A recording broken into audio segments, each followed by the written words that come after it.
নবীগণকে গুনাহগার মনে করা এটা ইসলামী ঐক্য নয়, এটা ইসলামী ঐক্য নয়। এটা হলো মুসলমানদের মধ্যে খ্রিস্টানদের দালালদের ঐক্য। কারণ নবীগণকে গুনাহগার সাব্যস্ত করার এই ভ্রান্ত মতবাদ কোনো মুসলমানদের মস্তিষ্ক প্রসূত নয়। নবীগণকে গুনাহগার সাব্যস্ত করার ভ্রান্ত মতবাদ এটা খ্রিস্টানদের উদ্ভাবিত। আমি আজকাল এই ঐক্যের নসিহতের বন্যায় যখন সারা বাংলাদেশ প্লাবিত, তাই আজকাল প্রায় সময় আমি বলে থাকি যে আল্লাহ যে আল্লাহর দিন পালনের মাধ্যমে ঐক্যবদ্ধ হওয়ার নির্দেশ দিলেন, আল্লাহর দিন বলতে আমরা কি বুঝব?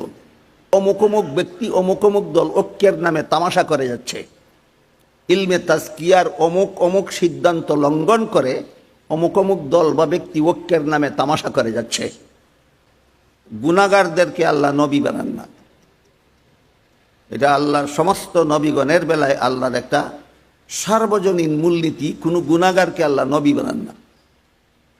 কাজেই কোনো নবীর জীবনের কোনো ঘটনাকে ভিন্নভাবে ব্যাখ্যা করে গুনাহগার সাব্যস্ত করা আল্লাহর সার্বজনীন মূলনীতির লঙ্ঘন। এই লঙ্ঘন যারা অহরহ অনবরত করে যাচ্ছে, ঐক্যের নসিহত তারা সবচেয়ে বেশি করতেছে। ঘটনা কি? এটা ঐক্যে নিয়ে আমি বলি এটাকে ঐক্য শব্দের দ্বারা তাস খেলা ছাড়া আর কিছু নয়। উম্মার ঐক্য, মুসলিম উম্মার ঐক্য, এই ঐক্য সম্পর্কে সমাজে প্রায় সবাই নসিহত করে এবং সকলের নসিহতের সারমর্ম দাঁড়ায় যে তোমরা সবাই এসে আমার দলের সাথে ঐক্যবদ্ধ হও। আমি মনে করি এটা একটা সস্তা বক্তৃতা নয়, শুধু এটা একটা ফালতু বক্তৃতা। সবাই এসে আমার সাথে ঐক্যবদ্ধ হও, এই ফালতু ঐক্যবদ্ধ কে হবে?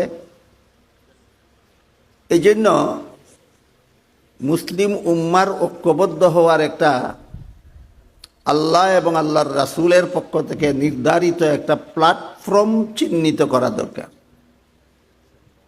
আল্লাহ এবং আল্লাহর রাসূল, আল্লাহর বান্দাকে, রাসূল তার উম্মতকে প্ল্যাটফর্ম বিহীন ছেড়ে দেননি। আল্লাহ তার বান্দাকে ঐক্যবদ্ধ হওয়ার একটা সুনির্দিষ্ট প্ল্যাটফর্ম বর্ণনা করে দিয়েছেন। হাদিস শরীফে রাসূল করিম সাল্লাল্লাহু আলাইহি ওয়াসাল্লাম তার উম্মতকে ঐক্যবদ্ধ হওয়ার একটা প্ল্যাটফর্ম সাব্যস্ত করে